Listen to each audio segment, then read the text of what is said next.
They say the richest man in the city never slows down, not for traffic, not for problems, not for anyone. But that night, when a tiny hand tugged at his sleeve and a trembling voice whispered, "Sir, my mom isn't waking up," he stopped breathing for a full second. The CEO who could command empires suddenly forgot how to speak.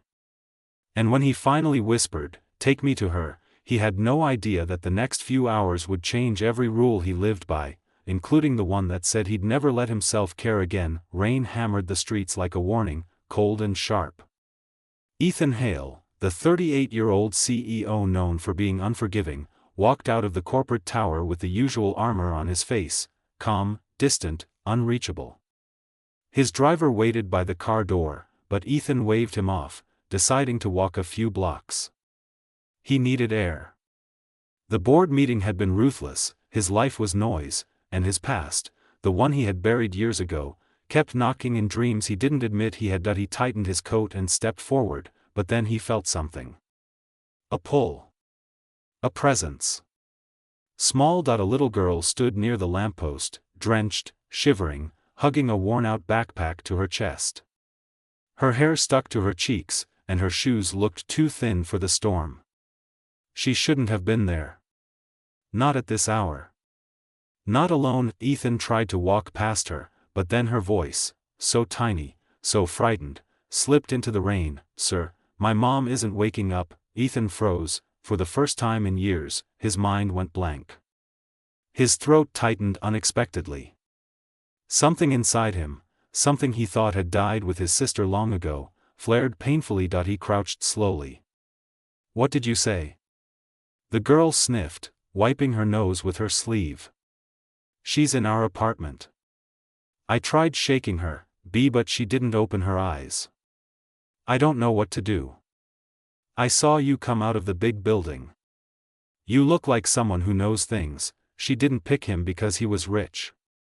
She picked him because she was desperate. "What's your name?" he asked softly. "Lily," she whispered. "Lily, how old are you?" 7. 7. The same age his sister Emily was when she died. Heat stabbed his chest.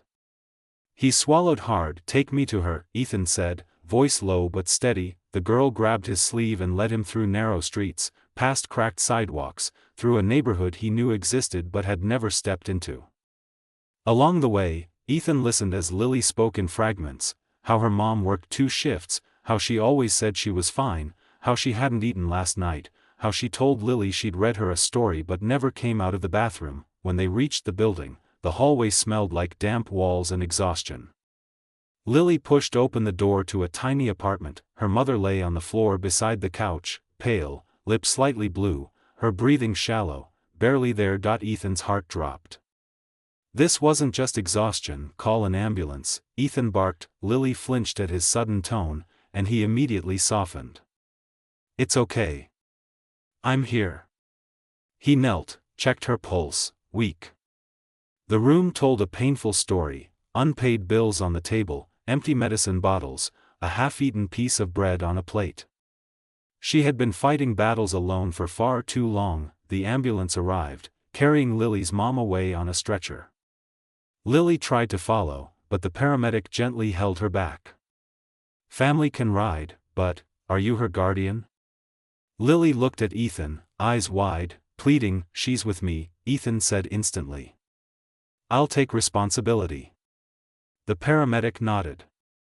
Lily clung to Ethan's coat as they entered the ambulance, trembling but trusting him completely. During the ride, Ethan stared at the woman lying unconscious. He didn't know her, yet something about her presence tugged at him. Maybe it was her face, lined with exhaustion but peaceful in a broken way. Maybe it was how tightly Lily held her hand even though she wasn't awake. Or maybe it was the look he saw in Lily's eyes, the same look he'd once had the night everything in his life broke. At the hospital, they rushed her into emergency care. Lily sat on a chair, fists balled, legs shaking.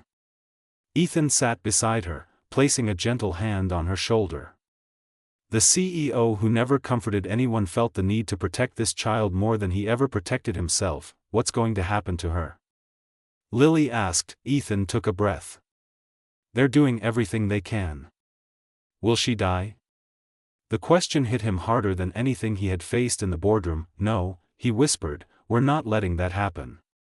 Hours passed. Lily fell asleep against him. Ethan, who never let anyone close, let her rest on his lap. He draped his coat around her small shoulders, watching the ER doors with a silent prayer he didn't know he remembered. When the doctor finally stepped out, Ethan stood immediately. We stabilized her, the doctor said quietly.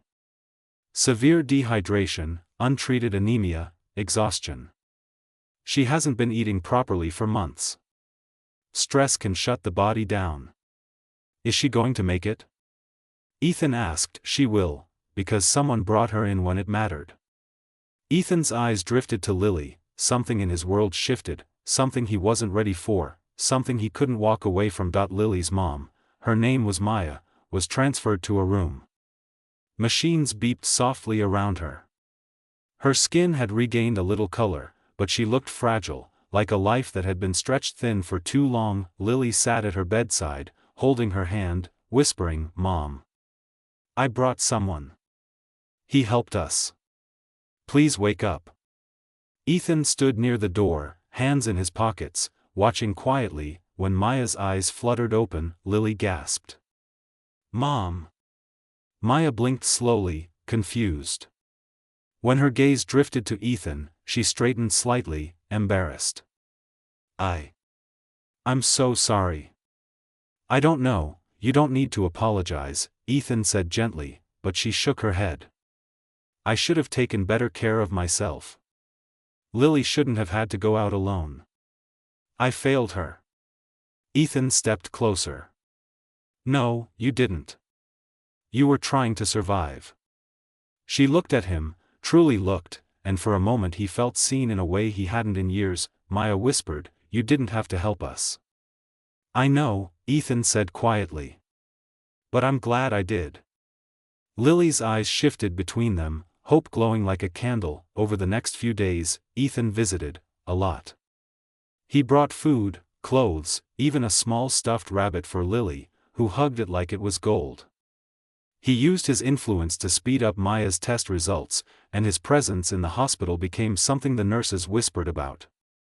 The CEO, who never smiled, suddenly softened around a little girl and her exhausted mother. Maya grew stronger, but shame and gratitude mixed in her eyes every time Ethan walked in. She wasn't used to being helped. She wasn't used to being seen. One evening, as the sun dipped behind the hospital windows, Maya spoke softly, Ethan, why are you doing all this? He inhaled, wondering how to answer, because a long time ago, he said slowly, someone I loved needed help and didn't get it. I wasn't strong enough then. I don't want to make that mistake again.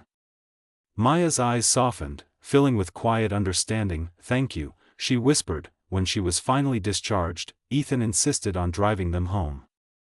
Maya resisted at first, but Lily grabbed her hand and whispered, Mom, he's helping us. Let him. The apartment building looked the same, but something felt different, like the air wasn't as heavy. Maybe because Ethan was standing in the doorway, sleeves rolled up, helping fix the flickering hallway light, refusing to leave until everything felt safe. Before he turned to go, Lily ran to him and hugged him tight around the waist. Sir, please don't disappear. Ethan froze again, just like the night he first met her. I won't, he said, voice rough. Maya stood behind her daughter, eyes shimmering.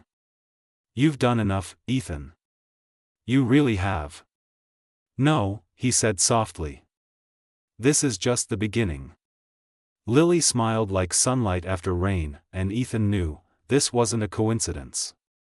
It wasn't a moment to forget. It was a turning point. A lifeline. A small girl's whisper in the rain had cracked open the strongest walls he'd ever built, and he wasn't going to close them again, because sometimes life doesn't change with a plan, sometimes it changes with 7 trembling words. Sir, my mom isn't waking up, and a man who finally said, take me to her.